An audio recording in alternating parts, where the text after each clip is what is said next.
After long reining Wally in the cooler lunch, I decided to do an in-hand warm down at Liberty, a little training session with him, just to see how he was reacting to my body language.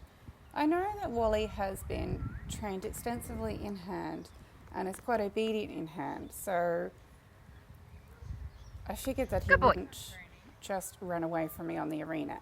However, my test is to see how he'd follow my body language once he knew that I wasn't attached to him.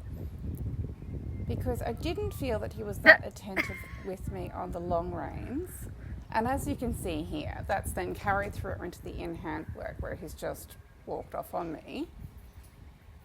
And so I'm going to go and try and retrieve him, but I have to say I just end up doing the walk of shame as he takes himself up to the end of the arena and ignores me, which is fine because this is part of the training process. Again, he hasn't obviously done this work before, so this is where the training starts, and this is where I'm showing you the basics of the training, not just when it's embedded and it's perfect.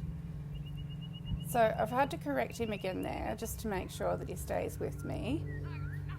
And there he's going to try and sniff the ground. That's not acceptable either. I need him to be listening to me and waiting for me to give him a command. My commands are based on my body language, sometimes a little bit of voice if it's needed. But I don't want to have to be towing him along the arena or correcting him or holding on to him. That's not the point of this training. So you'll see there I step away from him and he just doesn't follow me. So I'll just take a hold of the bridle and then ask him to come with me so he understands what I want. So he's not being disobedient, he just doesn't actually know what I want there. And then I had a little hand on the shoulder to steady him. And again, he's just not with me.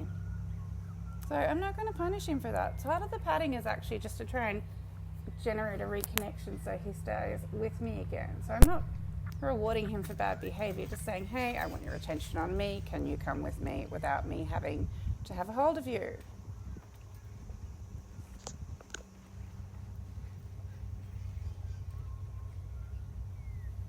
And then again there's just a little hand on the shoulder to steady him because he was just going to wander off otherwise.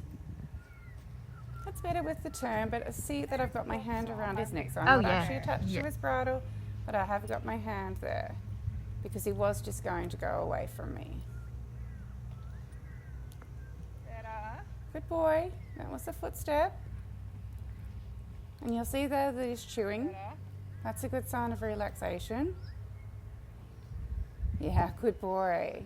See how he's starting to step more there with me and mirror my body language. I still am having to put my hand on him to remind him. Hello.